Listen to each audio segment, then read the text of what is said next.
मेरा नाम डॉक्टर मारिया अनवर है। आज रमज़ान की फ़र्स्ट अफ्तारी है और मैंने और डॉक्टर खलील ने सोचा कि क्यों ना हम बाहर जाके अफ्तारी करें बच्चों को छोड़ के अकेले अकेले।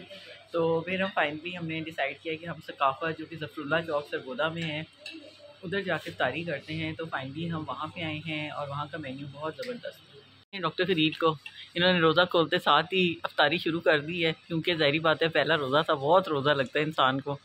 और बहुत मज़े मज़े की डिशेज़ हैं, आप देख सकते हैं। राइस हैं, साथ उसकी बहुत सारी मतलब ग्रेवीज़ हैं, मंचूरियन है, पिज़्ज़ा है, स्टेक है, पास्ता है, टेंडर चिकन है और फ्राइज़ हैं, टेम्पोराज है, रूह अफ़ज़ा है, साथ पकौड़े भी थे, डेट्स भी थी। और it was an awesome experience.